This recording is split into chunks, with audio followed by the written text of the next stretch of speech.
Here at one of our latest oceanfront homes, we incorporated tons of Versatex. We always are trying to incorporate materials that don't need to be painted because the environmental conditions are terrible for paint out here. We're also very high off the ground, and we've got salt there, we've got humidity, we've got rain, so we want really durable materials. So over here, we're among some of the first people to use the Versatex WP profile, the V-Groove, with a Z-clip system that Versatex just came out with that has 16 on center stainless steel Z-clips that allows us to do a completely fastener-free installation. Because these boards are 18 feet long each, we have also no splices. They're just full-size boards the whole way. That's sitting on top of a really beautiful 8-quarter Versatex mud sill. We're using these great Versatex Stealth Pocket trims to lap over that and let us hide our screws on the edges.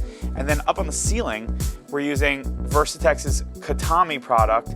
Again, no stains, no weathering. That's gonna last 25 years, just as beautiful as it is. And it gives us this really beautiful Katami look of a burnt, blackened wood look. If we come around the corner here, you can see one of the details that was really interesting here. We first put these together, and I came over and the carpenters had done the best they could do in the field with this, and it just didn't look great. It was, you know, some pin nails on the corners, it was adhesives.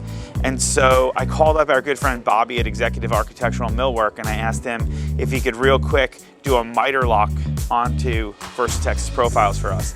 So we brought him over a half dozen pieces, and he just went away at it, turned it around real quick for us.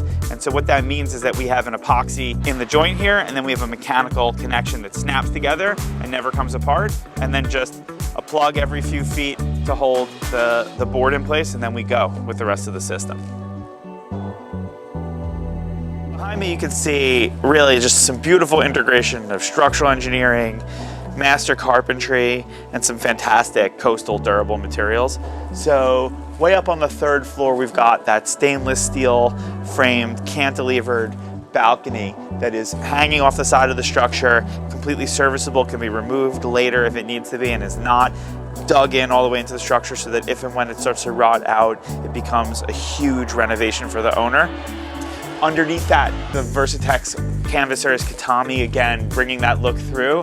And then just as we come down, these Marvin Ultrex and aluminum windows, these beautiful Marvin sliding glass doors, this beautiful Azek Timertech deck that we have here in whitewash cedar, and the Versatex WP profile with the hidden clip system for the siding here. I forgot to point out also above James Hardy fiber cement paneling to bring the board and batten look as we go upstairs. And of course, Viewrail's aluminum rail with the drink rail profile, so they've got a nice fat handrail to grab onto and lay a drink out on when they're catching the sunrise or the beautiful sunset from this back deck.